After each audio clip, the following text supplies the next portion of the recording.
بسم اللہ الرحمن الرحیم۔ حضرت عبداللہ بن مسعود رضی اللہ عنہ سے روایت ہے کہ رسول اللہ صلی اللہ علیہ وآلہ وسلم نے فرمایا، بے شک میں اسے جانتا ہوں جو دوزخ والوں میں سے سب سے آخر میں اس سے نکلے گا اور جنت والوں میں سے سب سے آخر میں جنت میں جائے گا۔ وہ ایسا آدمی ہے جو ہاتھوں اور پیٹ کے بل گھسیٹتا ہوا آگ سے نکلے گا۔ اللہ تبارک و تعالیٰ اسے فرمائے گا، جا جنت میں داخل ہو جا۔ وہ جنت میں آئے گا تو اسے یہ خیال دلایا جائے گا کہ جنت بھری ہوئی ہے۔ وہ واپس آ کر عرض کرے گا، اے میرے رب، مجھے تو وہ بھری ہوئی ملی ہے۔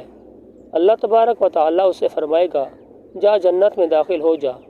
آپ نے فرمایا، وہ دوبارہ جائے گا تو اسے یہی لگے گا کہ وہ بھری ہوئی ہے۔ وہ واپس آ کر پھر کہے گا، اے میرے رب، میں نے تو اسے بھری ہوئی پایا ہے۔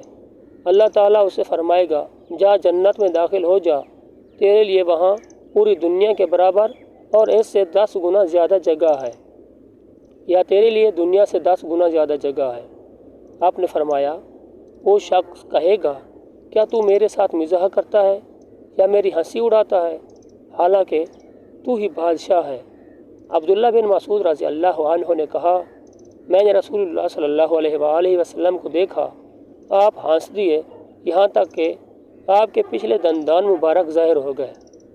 عبداللہ رضی اللہ عنہ نے کہا، چنانچہ یہ کہا جاتا تھا کہ یہ شخص سب سے کم مرتبہ جنتی ہوگا۔ صحیح مسلم، حدیث نمبر 461۔